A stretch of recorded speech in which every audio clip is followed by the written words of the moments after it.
오늘 저는 우리가 가지고 있는 인생을 바라보는 관점에 대해서 좀 생각해 보려고 합니다.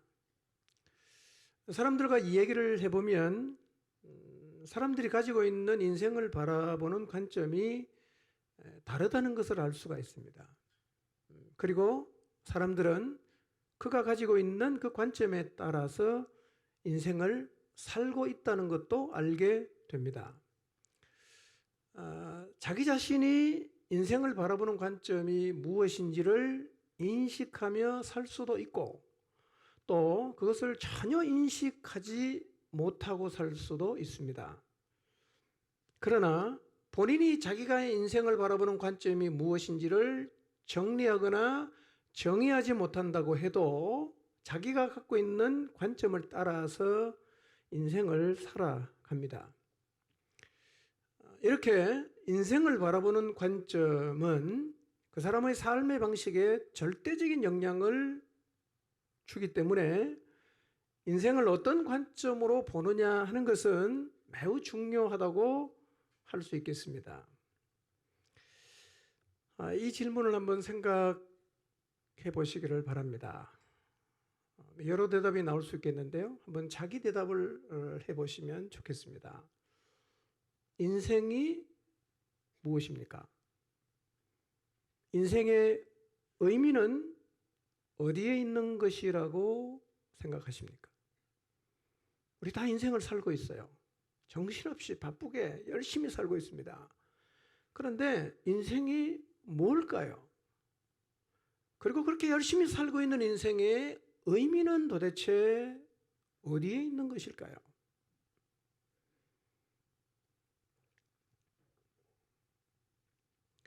여러분이 한번 여러분 자신의 대답을 자신에게 한번 해보시기를 바랍니다. 인생이 뭘까? 의미가 도대체 무엇일까?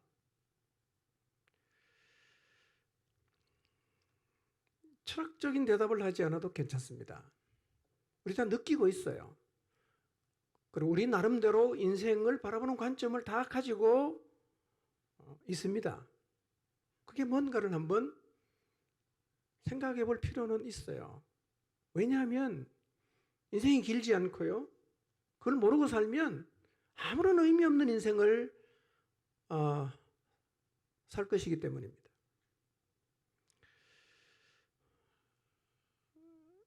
사람들이 인생에 대해서 가지고 있는 생각은 이런 거예요. 인생 별거 있는가? 그냥 즐겁고 행복하게 살다가 죽으면 되지. 뭘 더 이상 의미를 자꾸 부여하려고 하는가?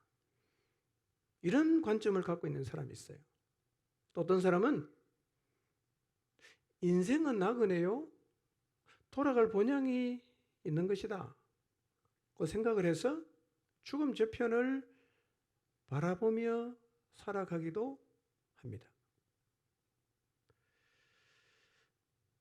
인생을 바라보는 관점은 작게 쪼개면 수만 가지가 있을 수 있습니다.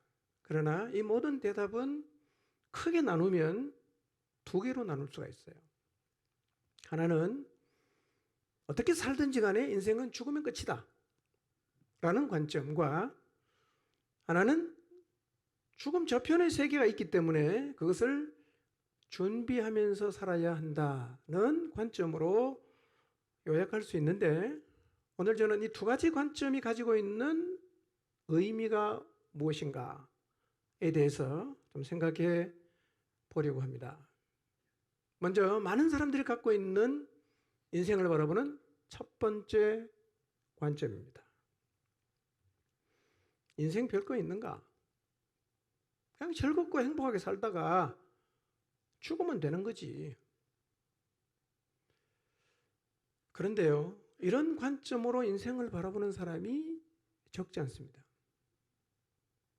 그런데 인생을 바라보는 관점은 삶의 방식에만 영향을 주는 게 아니라 신앙에도 영향을 미칩니다.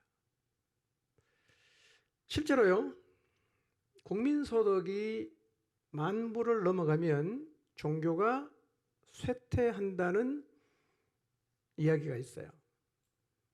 실제로 그렇습니다. 지금 우리나라 국민소득이 3만 불을 넘었습니다. 이스라엘과 비슷해요. 굉장히 높은 거죠.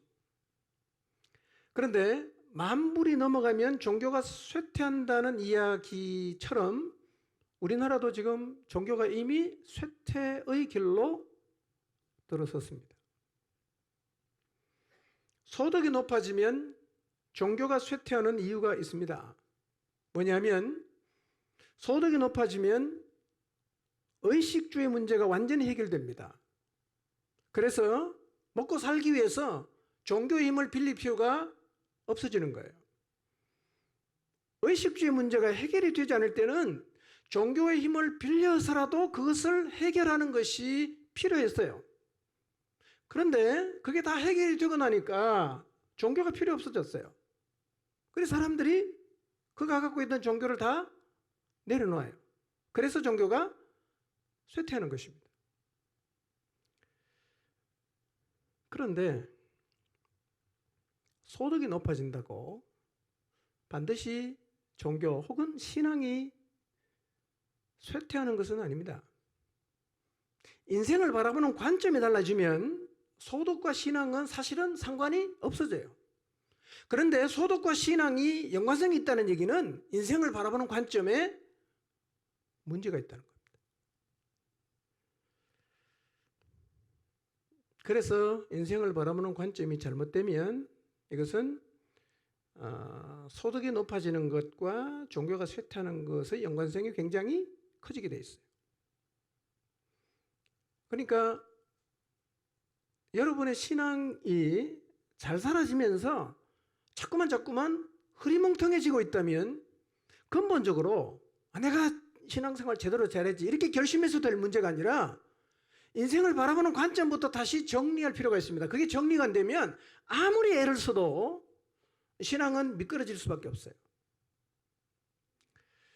자, 이런 얘기를 들어보신 적이 있을 것입니다. 어쩌면 이런 얘기를 했을 수도 있고요. 지금도 이런 얘기를 하시고 계실 수도 있습니다. 한 사람이 세상에서 자신이 꾸어왔던 꿈을 다 이루었습니다. 진짜 성공했어요.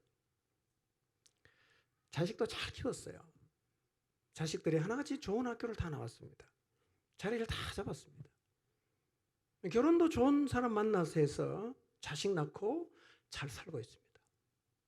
그리고 자신도 여유를 가지고 건강하게 평안하게 잘 지내고 있습니다. 이 사람이 입버릇처럼 하는 말이 있습니다. 나는 이제 죽어도 여한이 없다. 이런 얘기를 들으면 그 사람 참 복도 많다는 생각이 들어서 부럽기도 하고 정말 저 정도면 죽어도 여한이 없다고 말할 수 있겠다. 어느 정도 공감이 되기도 하지요. 그러나 위의 경우만큼은 아니어도 인생 살면서 고생도 하고 또 고비도 넘기고 또 힘들기도 했지만 돌아보니까 나름대로 자기 인생을 최선을 다해 살았다는 생각이 들어서 그래도 나는 죽어도 여한이 없다. 이렇게 말하는 사람이 있습니다. 혹시 이런 생각을 하고 계신 분이 여기 계실지 모르겠어요. 그리고 진심으로 이런 얘기를 하시는 분도 계실 수가 있습니다. 근데요, 이 말은 맞는 말 같지만 맞지 않는 말입니다. 공감이 되는 말 같지만 사실은 공감할 수가 없는 말입니다. 이유는 뒤에 가서 제가 설명하겠습니다.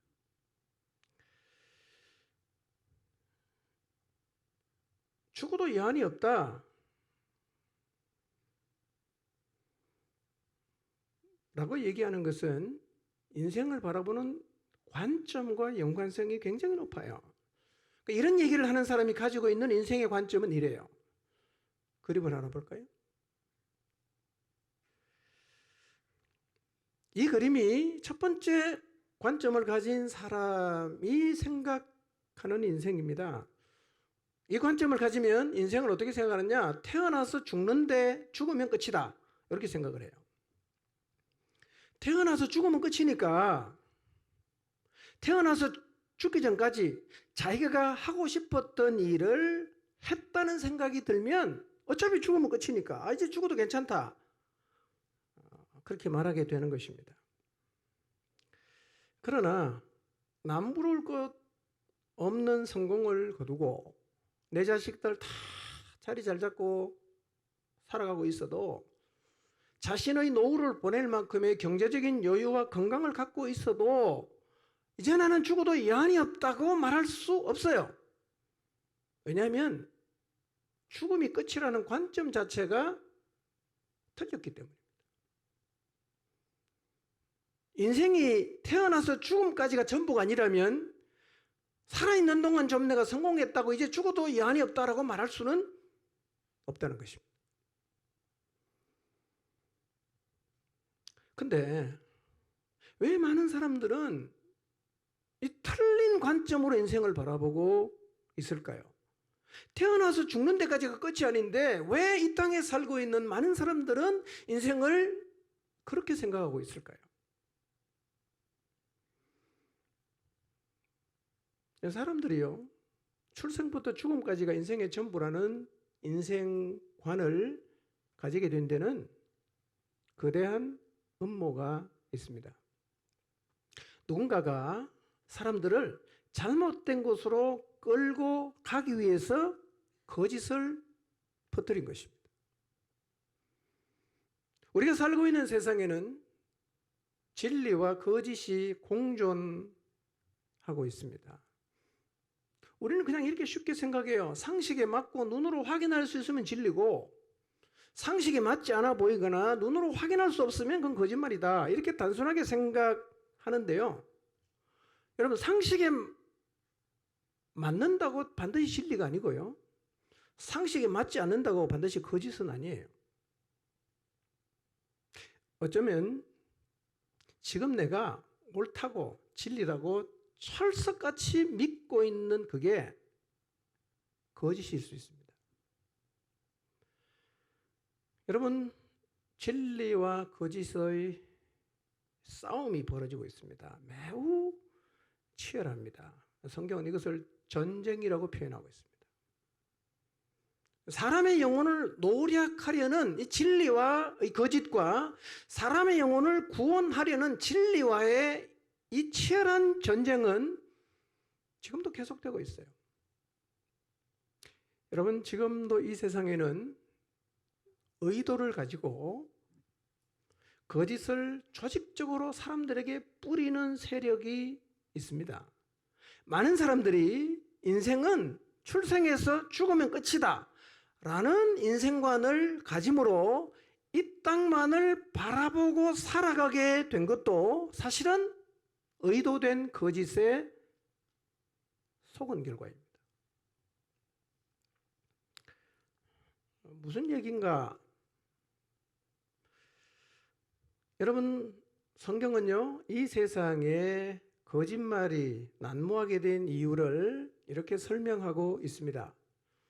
요한계시록 12장 9절입니다. 같이 한번 읽어보겠습니다. 시작. 그 큰 용, 곧 그 옛 뱀은 땅으로 내쫓겼습니다.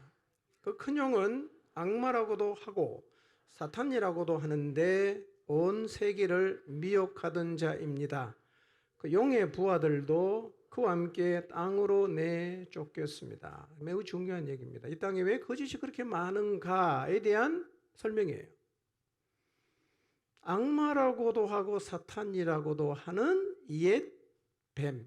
여러분, 아담과 하와 이야기를 어렴풋이는 그래도 아실 거예요. 아담과 하와를 속였던 뱀이 있어요. 그 뱀을 성경은 이렇게 설명합니다. 그 옛 뱀은 악마요 사탄이다. 이 사단이 하늘에서 하나님의 천사와 싸웠는데 패배해서 땅으로 내쫓겼어요. 사단이 땅으로 내려왔어요. 사단이 뭐 하는 존재인가? 성경은 이렇게 말합니다. 온 세계를 미혹하던 자다. 그래서 소개하고 있습니다. 온 세계를 미혹하게 하는 자다. 여러분, 사단은 이 세상에 거짓말을 엄청나게 뿌려놨어요. 사람들은 그것이 진리라고 생각을 하지만 사실은 다 거짓말이에요. 사단이 세상에 뿌려놓은 거짓말이 굉장히 많이 있는데 그중에 대표적인 거짓말 중에 하나가 뭐냐면 죽으면 끝이다. 이 거짓말이에요. 그 거짓말입니다, 여러분. 요한복음 8장 44절을 한번 보겠습니다. 자, 같이 한번 읽어볼까요? 시작.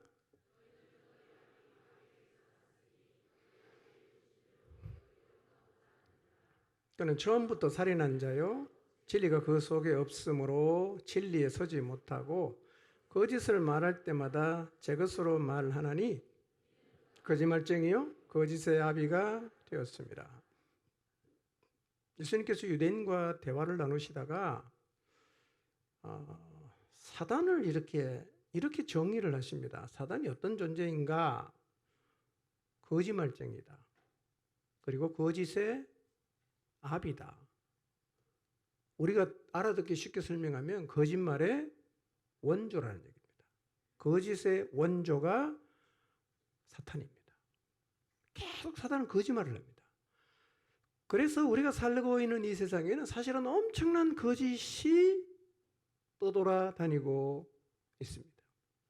대표적인 거짓말은 죽으면 끝이다 이거예요. 그러면 진리는 인생에 대해서 어떻게 말하고 있는가? 진리는 인생이 뭐라고 얘기하고 있는가? 이것이 인생을 바라보는 두 번째 관점인데요. 자, 먼저 우리가 오늘 본문을 다시 한번 보도록 하겠습니다. 자, 다시 한번 읽어볼까요? 10절부터 한번 읽어보겠습니다. 시작. 또 그들을 미혹하는 마귀가 불과 유황못에 던져지니 거기는 그 짐승과 거짓 선지자도 있어 세세토록 밤낮 괴로움을 받으리라. 또 내가 크고 흰 보좌와 그 위에 앉으신 이를 보니 땅과 하늘이 그 앞에서 피하여 간데 없더라. 또 내가 보니 죽은 자들이 큰 자나 작은 자나 그 보좌 앞에 서 있는데 책들이 펴 있고 또 다른 책이 펴졌으니 곧 생명책이라. 죽은 자들이 자기 행위를 따라 책들에 기록된 대로 심판을 받으니 바다가 그 가운데서 죽은 자들을 내주고 또 사망과 음부도 그 가운데에서 죽은 자들을 내주매 각 사람이 자기의 행위대로 심판을 받고 사망과 음부도 불못에 던져지니 이것은 둘째 사망 곧 불못이라. 누구든지 생명책에 기록되지 못한 자는 불못에 던져지더라 그랬어요. 여러분, 이 말씀은요, 이 사도 요한이라는 사람이 환상을 통해서 죽음 후에 벌어지는 광경을 보고 묘사한 내용입니다. 사람이 죽고 나면 어떤 일이 벌어지는가? 우선 10절을 보니까요, 하나님이 인간을 미혹한 마귀를 가장 먼저 심판합니다. 사탄, 마귀를 가장 먼저 심판하고요, 그 다음에 죽음 후에 모든 사람이 하나님의 심판을 받는 자리에 선다고 말하고 있습니다. 죽으면 끝이 아니고요, 죽으면 모든 사람이 다시 하나님 앞에 서야 된다는 말입니다. 여러분, 죽음 후에 심판이 있다는 말은 죽음이 끝이 아니라는 말입니다. 인생은 죽음으로 끝나지 않습니다. 이것이 진리의 가르침입니다. 12절을 다시 한번 볼까요? 12절을 한번 보십시오. 읽어보겠습니다. 시작. 또 내가 보니 죽은 자들이 큰 자나 작은 자나 그 보좌 앞에 서 있는데 책들이 펴 있고 또 다른 책이 펴졌으니 곧 생명책이라. 죽은 자들이 자기 행위를 따라 책들에 기록된 대로 심판을 받으니 그랬어요. 여러분, 죽은 자들이 큰 자나 작은 자나 다 보좌 앞에 선다. 이 말은 그가 이 땅에서 왕이든 아니면 노동하던 사람이든 한 명의 예외도 없이 모든 죽은 자들이 다 하나님의 심판 자리에 선다는 말입니다. 그리고 이렇게 묘사하고 있어요. 보좌 앞에 책들이 쫙 펴 있어요. 그 다음에 또 책이 하나 펴져 있다. 이렇게 설명합니다. 책들 속에는 죄의 문제를 해결하지 못한 사람이 이 땅에서 살았던 모든 행위가 다 기록되어 있다는 것입니다. 아무도 모르게 은밀하게 지은 죄도요, 다 기록되어 있어요. 제가 한 20년 전만 해도 이 성경 말씀 읽으면 조금 이해가 안 됐어요. 지금은 이해가 돼요. 여러분 CCTV 달아놓으면요, 아무도 없는 데서 내 혼자 한 거 다 녹화되죠? 녹화 녹음 다 되죠? 성경에 이런 표현이 있어요. 돌들이 소리 지른다. 이게 무슨 얘기냐면요, 우리가 이 땅에 살면서 했던 모든 말은 돌에 다 녹음이 되어 있어요. 그날 주님 앞에 서면 돌들이 다 얘기합니다.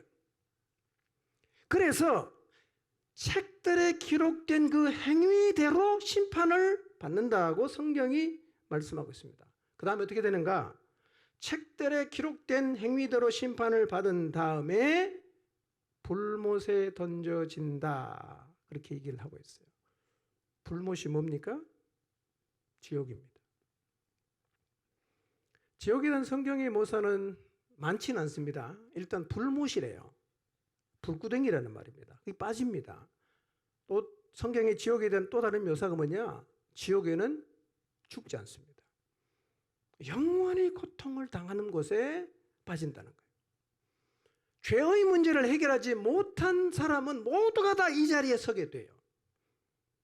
그러니까 죽음이 끝이 아닙니다. 죽음은 인생의 결산의 시작입니다.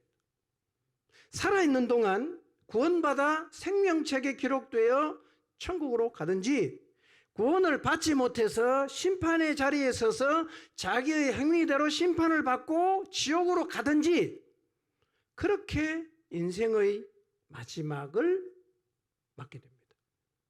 진리가 말하는 인생이 바로 이런 거예요. 자, 그림을 한번 볼까요? 진리가 말하는 인생의 그림이에요. 그림을 보시면요, 출생 앞에도 뭔가가 있어요. 출생 앞에도 우리 인생이 존재하게 된 원인이 있지 않겠어요? 있습니다.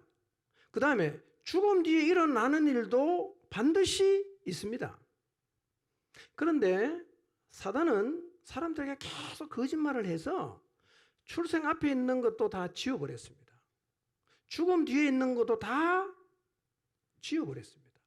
그리고 오직 중간에 출생부터 죽음까지만 바라보며 살다가 멸망의 자리에 나가도록 계속해서 거짓말하고 있습니다. 여러분, 죽음 후에 심판과 지옥이 있고요, 천국과 영생이 있는데, 사단이 얼마나 완벽하게 거짓말을 했는지요. 이런 얘기를 하면 사람들은 이렇게 말해요. 미쳤다. 미쳤다. 야, 지금이 어느 시대인데 천국이 어딨냐? 지옥이 어딨어? 죽으면 끝이지. 그래서 성경이 말하는 진리를 얘기하면 사람들은 비웃기도 하고 조롱하기도 합니다. 여러분, 그래도 결국은 진리대로 다 됩니다. 누가 뭐라고 하든지 간에 진리대로 되게 돼 있어요. 귀를 열고 진리가 무엇인지를 깨닫는 것이 그래서 은혜입니다. 그런데요, 천국과 지옥을 말할 때 미쳤다는 얘기는 우리 시대 사람만 하는 건 아니에요. 성경에도 그런 사람이 있었어요. 지금부터 한 2000년 전에도 그랬어요. 자, 성경을 한번 볼까요? 사도행전 26장 24절 25절 읽어보겠습니다. 시작. 변명하며 베스도가 크게 소리내어 이르되, 바울아, 내가 미쳤도다. 내 많은 학문이 너를 미치게 한다 하니, 바울이 이르되, 베스도 각하여, 내가 미친 것이 아니요 참되고 온전한 말을 하나이다 그랬어요. 성경에 보면 예수님의 제자 가운데 이 사도 바울이라는 유명한 사람이 있어요. 이 사람이 원래 예수님 믿는 사람을 잡아다가 핍박하고 감옥에 집어넣고 막 죽이고 하던 사람이었어요. 어느 날 다메섹에 살고 있는 예수님 믿는 사람을 잡으러 갔다가 다메섹 거의 다 도착했을 쯤에 부활하신 주님을 만나서 완전히 사람이 변해버렸어요. 그리고 예수님을 믿는 사람을 죽이는 자리에서 예수님을 믿어야 된다고 복음을 전하는 자로 완전히 변해버렸습니다. 이 베드로가 유대인들의 시기로 잡혀듭니다. 오해와 시기로 잡혀들어서 유대인들이 암살하려고 하니까 가이사에게 상소를 합니다. 그래서 지금 가이사의 법정으로 가는 중에 이 총독이 아무리 봐도 이 사람이 죄가 없는데 자꾸 이제 가이사에게 상소는 했으니 죄목은 알아야 내가 보낼 수 있겠다. 그래서 유대 왕들 그다음에 천부장들 다 불러놓고 바울에게 네 한번 변명을 해봐라 라고 하니까 바울이 자기가 이전에 어떤 사람이었고 어떻게 예수님 믿게 되었고 부활하신 예수님 만났고 이런 얘기를 쫙 했어요. 이 얘기를 총독이 다 듣고 있다가 반응이 뭐냐면 바울아 네 미쳤구나. 네 많은 학문이 너를 미치겠구나. 이렇게 얘기를 했어요. 바울의 대답이 뭡니까? 왕이여 내가 미친 게 아닙니다. 나는 지금 참되고 온전한 말을 합니다. 라고 얘기를 했다는 거예요. 여러분 천국과 지옥 있습니다. 있어요. 죽으면 끝인지 죽으면 천국과 지옥이 있는지 사실은 둘 다 우리가 확인은 어려워요. 죽었다가 돌아온 사람 얘기도 있지만 어쨌든 간에 확인은 어렵습니다. 그러나 진리는 분명히 말합니다. 죽음이 절대로 끝이 아니래요. 자, 진리가 말하는 인생의 그림, 진짜 그림은 이렇습니다. 한번 보십시오. 이게 이 그림, 이 전체 그림 속에서 인생을 이해해야 합니다. 무엇이 필요합니까? 나라는 인간의 존재를 어떻게 했는지를 알아야 되지 않겠어요? 하나님의 창조가 있어요. 하나님 나를 창조했어요. 근데 인간이 타락했습니다. 타락한 죄를 지었으니까 형벌을 받아야겠죠. 그래서 누가 오셨어요? 구원자가 오셨어요. 그리고 지금 내가 출생했어요. 그리고 열심히 살고 있습니다. 어느 날 우리 모두 죽음의 자리에 서겠죠. 그럼 죽음의 강을 건너는 어떤 일이 벌어집니까? 오늘 읽었던 말씀처럼 보호자 앞에, 하나님의 보호자 앞에 서서 심판을 받게 됩니다. 영생으로 가든지 영벌로 가든지 그렇게 다 우리의 인생의 마지막은 가게 되어 있습니다. 여러분 창조와 타락을 알아야 인생의 문제가 뭔지를 알 수 있어요. 내가 왜 죄인인가? 왜 내가 구원을 받아야 되는가? 창조와 타락을 모르면 그 얘기가 사실은 이해가 안 되지요. 그리고 심판과 형벌이 있다는 사실을 알아야 내가 이 땅에 살면서 뭐를 해야 되는지를 제대로 알 수가 있습니다. 여러분 인생은요, 이 전체 그림 속에서 봐야 됩니다. 그래야 짧은 인생을 무엇을 위해서 살아야 되는지가 명확해지는 것입니다. 그림을 다시 한번 보여주실래요? 여러분 모든 인생은 저 그림대로 갑니다. 진리가 보여준 그대로 다 가게 돼 있어요. 죽음 후에 심판과 멸망으로 가든지 아니면 죽음 후에 영생으로 가든지 가게 됩니다. 이 사실을 기억하고 우리는 이 생을 살아갈 때 죽음 후에 일어나는 일을 염두에 두고 인생을 살아야 합니다. 여러분 태어나서 죽을 때까지 인생 참 중요하죠. 그러나 출생 앞에 어떤 일이 일어났고 내가 어떻게 존재하게 됐는지를 알지 못하고 그리고 죽음 후에 어떤 일이 일어난지를 알 수 없다면 우리가 아무리 인생을 열심히 살아도 인생을 잘못 살게 되는 것입니다. 그러므로 심판을 대비하지 못했다면 나 이제 죽어도 여한이 없다고 말하시면 안 돼요. 구원을 받지 못하면 여한이 없는 게 아니라 지옥에 떨어지게 되기 때문입니다. 인생을 살면서 해야 되는 가장 중요한 일은 구원받는 거예요. 여러분 러시아의 대문호 톨스토이가 인생이란 무엇인가라는 책에서 이렇게 말했어요.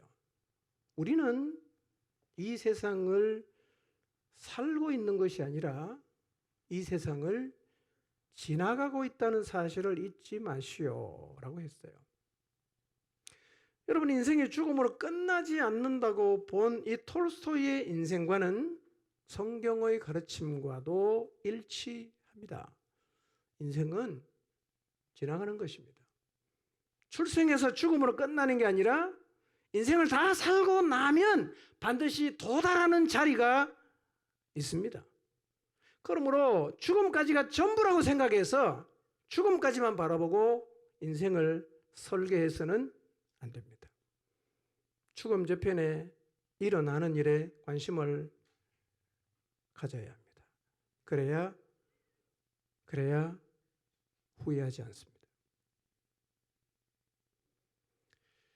안타깝게도 많은 사람들이 지옥을 향해 가고 있습니다.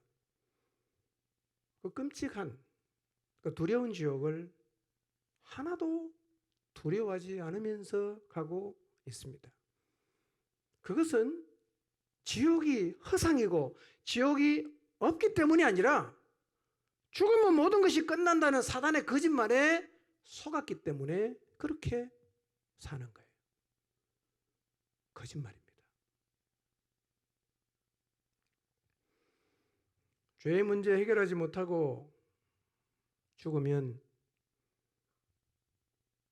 지옥에 갑니다. 나올 수 없는 것입니다. 징역 몇 년이 아니라 영원한 고통이에요. 어떤 분이 이렇게 말했어요. 지옥이 어떤 것인가? 지옥은 당신이 지금까지 인생을 살면서 가장 괴로웠던 때를 생각해봐라. 곱하기 1억. 그 영원히 지속되는 것이 지옥이라는 겁니다. 천국은 어떤 것일까? 당신이 인생을 살면서 가장 행복했던 때를 생각해봐라. 곱하기 1억. 영원히. 여러분, 성경이 말씀하는 진리에 귀를 기울이시기 바랍니다. 왜 인간은 이렇게 고통받는 곳으로 가게 된 것일까요? 인간의 문제가 무엇입니까? 그림 3을 다시 한번 볼까요? 그래서 출생 이전에 일어난 일을 기억하는 것은 매우 중요합니다. 인간은 하늘에서 떨어진 존재가 아닙니다. 누가 만들었어요? 인체를 깊이 연구하는 의사들이나 천체를 연구하는 천문학자들은 하나같이 하나님을 부정할 수 없답니다. 인간의 몸이요, 너무 신묘막체가 돼요. 이거는 진화되어서는 절대로 만들어질 수 없을 정도로 매우 정교하게 만들어졌다는데 다 동의합니다. 이렇게 말합니다. 인간은 누가 만드는 게 맞다. 그러나 인간을 만드신 분은 전지전능하신 분이다. 인간의 인체는 놀랍습니다, 여러분.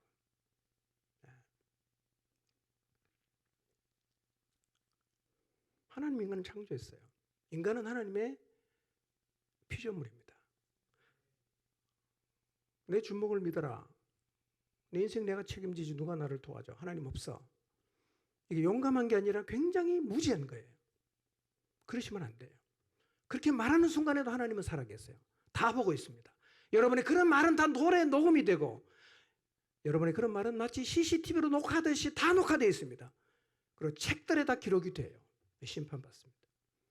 인간은 하나님이 지으신 피조물이에요. 피조물이니까 마땅히 하나님 말씀대로 살아야겠죠. 그런데 처음 인간인 아담과 하와가 하나님을 거역하고 사탄을 따라갔어요. 근데 아담과 하와만 그런 게 아니라 우리도 다 똑같이 하나님을 거역하고 사탄을 따라감으로 타락했습니다. 인간의 타락. 여러분, 인간이 안고 있는 가장 심각한 문제는 죄의 문제입니다. 우리는 인간의 문제는 가난이다. 인간의 문제는 질병이다. 인간의 문제는 고난이다. 인간의 문제는 불공평의 문제다. 라고 생각을 합니다. 물론 그것도 문제이지만요. 진짜 문제는 그게 아니에요. 죄의 문제입니다. 사람들은 인생을 살면서 행복하게 살고 부족함이 없이 살고 즐겁게 살고 누리며 사는 것 정말 중요하다고 말합니다. 예, 나쁘진 않아요. 그러나 진짜 중요한 것은 그게 아닙니다. 진짜 중요한 것은 죄의 문제를 해결하는 것입니다. 죄가 무엇입니까? 여러분은 죄인이십니까? 교회 처음 나오시는 분이 가장 불편하게 생각하는 게 그거예요. 왜 나보고 죄인이라고 말하냐 하는 겁니다. 내가 어떻게 사는지 알지도 못하면서 왜 나보고 자꾸 죄인이라고 말하는가? 기분 나쁘다. 충분히 이해합니다. 성경이 죄인이라고 말할 때는 이런 관점으로 죄인이라고 합니다. 한번 들어보십시오. 그리고 만약에 이 말처럼 여러분이 살고 있다면 여러분은 죄인입니다. 나를 창조하신 하나님이 내 마음에 없어요. 내가 하나님이에요. 내 인생 내가 책임진다. 내 주먹 믿어라. 내가 하나님이야. 하나님 필요 없어. 이 사람이 죄인입니다. 그렇게 말하는 순간에도 하나님은 살아계세요. 그렇게 말하는 것을 하나님은 다 보고 계십니다. 나는 하나님을 부정해요.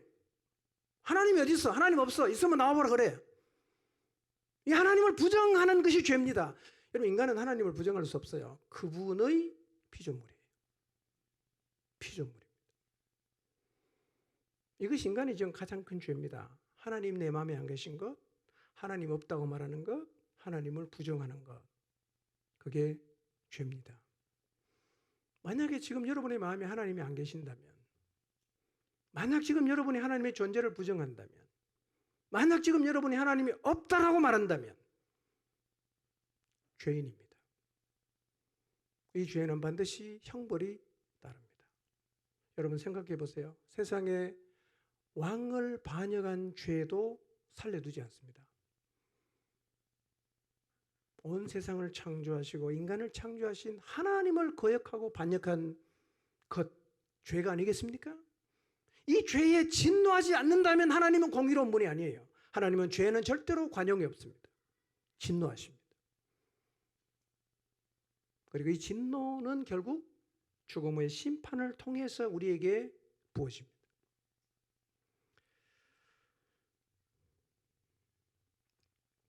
살아있는 동안 이 죄의 문제를 해결해야 합니다. 살아있는 동안 이 문제 해결하지 못하면 죽음의 강을 건너면 심판받습니다. 그리고 그 행위대로 형벌을 받고 성경의 표현대로 불못에 던져지게 됩니다. 그러므로 죄의 문제를 해결하지 못했다면 죽어도 여한이 없다고 아직은 말씀하시면 안 됩니다. 죄의 문제를 해결하고 난 다음에 그런 얘기를 할 수가 있어요. 인간은 구원이 필요한 존재입니다. 이 사실을 잊지 마십시오. 죄의 문제 어떻게 해결할 수 있을까요? 하나님을 거역하고 반역하고 하나님 없다고 말하고 대적하고 내가 하나님이라고 가소롭게 하나님을 거역했던 이 죄는 어떻게 해결할 수 있을까요? 요한복음 3장 16절을 같이 한번 읽어보겠습니다. 아마 들어본 적이 있는 말씀일 것입니다. 읽어봅니다. 시작.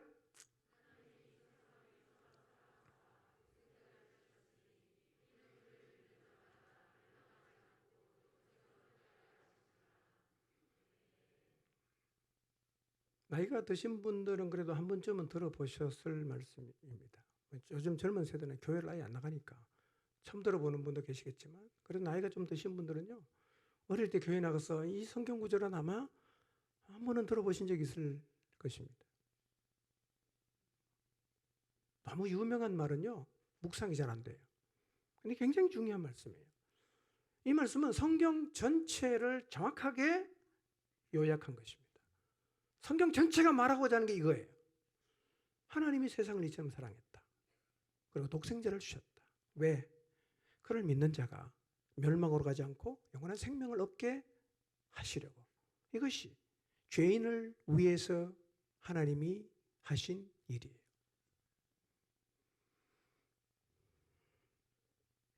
여러분, 하나님 인간을 사랑하셔서 하신 일을 가만히 생각해 보면 우리 안에 질문이 생길 수가 있어요. 저도 그런 질문이 생겼어요. 어떤 질문이냐면, 하나님이 인간을 창조하셨잖아요. 창조의 능력이 있지 않습니까?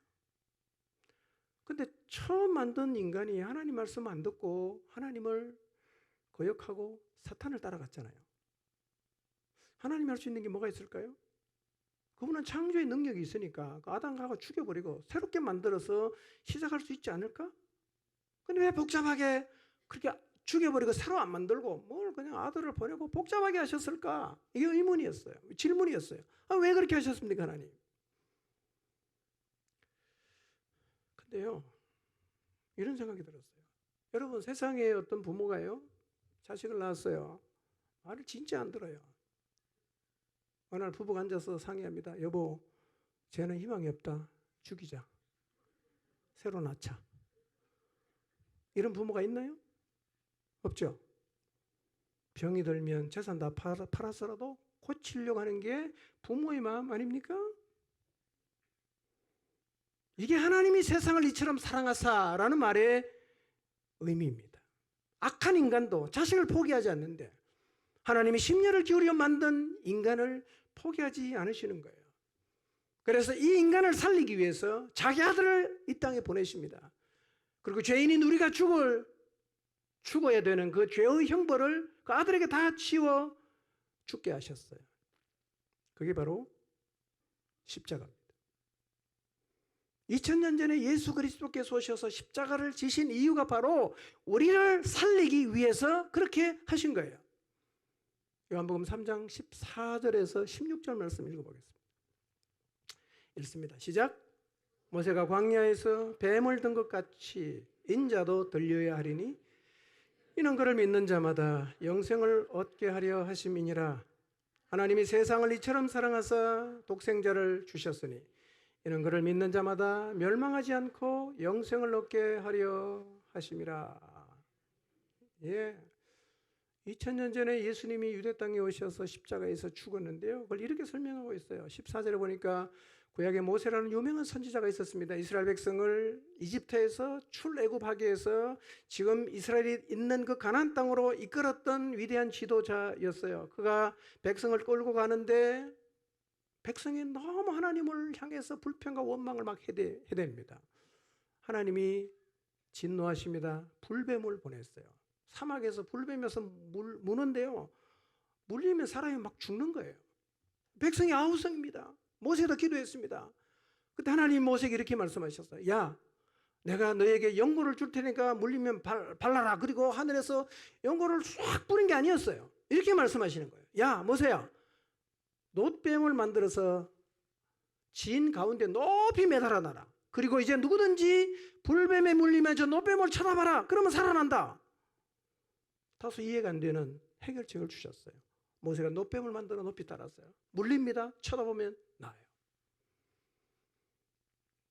불뱀에 물려 죽어가던 사람이 진 한가운데 높이 달린 놋뱀을 쳐다볼 때, 믿음으로 쳐다보았을 때 나왔던 것처럼 14절이 그거예요. 인자도 들린다. 들린다란 말은 십자가에 달린다는 말입니다. 모세가 광야에서 뱀을 들었던 것처럼 인자도 십자가에 달린다. 왜? 15절 다시 봅시다. 읽어봅니다. 시작. 이는 그를 믿는 자마다 영생을 얻게 하시려고. 왜 인자 예수 그리스도가 십자가에 달리셨는가? 그것은 그를 믿는 자마다 멸망해서 구원받고 영원한 생명을 얻게 하기 위해서라고 성경이 말씀하고 있습니다. 우리의 죄를 대신 지고 십자가에 죽으신 예수 그리스도를 믿으면 우리의 죄가 사해지고 16절의 말씀처럼 멸망치 않고 영원한 생명을 얻게 된다고 성경이 약속하고 있습니다. 여러분, 지금부터 약 2900년 전입니다. 예수님이 오시기 700년 전입니다. 굉장히 오랜 시간 전이죠. 그때 활동했던 선지자 중에 이사야라는 선지자가 있습니다. 한국 사람은 아닙니다. 예. 근데 이 선지자가요, 그분의 죽음이 우리의 죄를 위한 것이라고 지금부터 2900년 전, 예수님 오시기 700년 전에 그렇게 얘기를 했어요. 그분의 죽음이 우리의 죄 때문이라고 얘기를 했어요. 자, 읽어볼까요? 이사야 53장 1절에서 6절입니다. 읽어보겠습니다. 시작.